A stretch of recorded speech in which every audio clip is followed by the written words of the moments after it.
Well, hi there, kids. Do you want to know how the Nokia tune came to be? Do you want to hear a story about love, struggle, resilience, and other love story bullcrap? You do? Well, boy, do I have a story for you.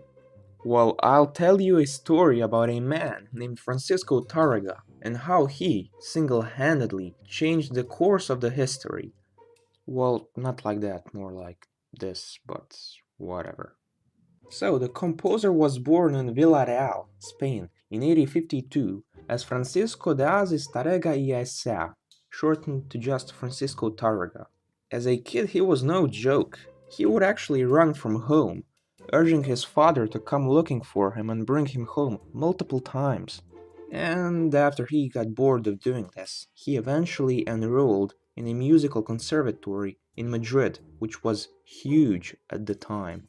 So after studying for a few years and doing what students do, you know what they do, he graduated and eventually became known around the country for his exceptional guitar skills and traveled up and down Spain, selling shows and cashing in lots and lots of money. On one of his travels, he met his future wife Maria, and they got married.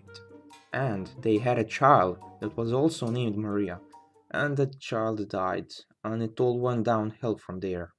So eventually, on one of his friends' fancy parties, Tarraga met a filthy rich patron named Conza Martinez, who started giving him money and asked him if he wanted to stay at one of her houses with his wife, to which Tarraga reluctantly replied with, "Oh, yes." And there, in one of her rich houses, amid luxury, flowers, and pleasant smells, in 1902, Tarraga composed Gran Vals, but we just call it a Nokia tune, 'cause it's simpler. Take a listen.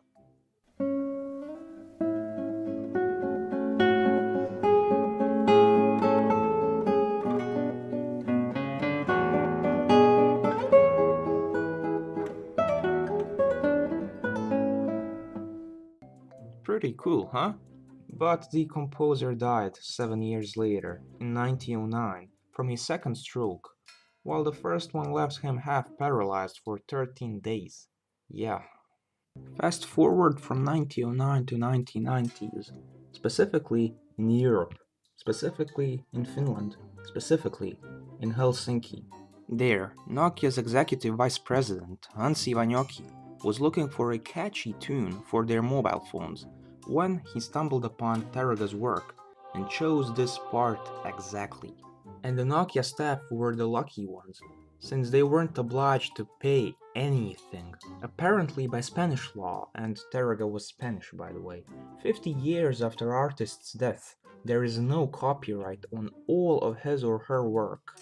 Virtually everything is free to be used, and is under the public domain. And used it was indeed. And that is, my friends, the story of how two souls met and lived happily ever after. You could also say that Nokia was and still is connecting people. End of the story, kids. Catch you later.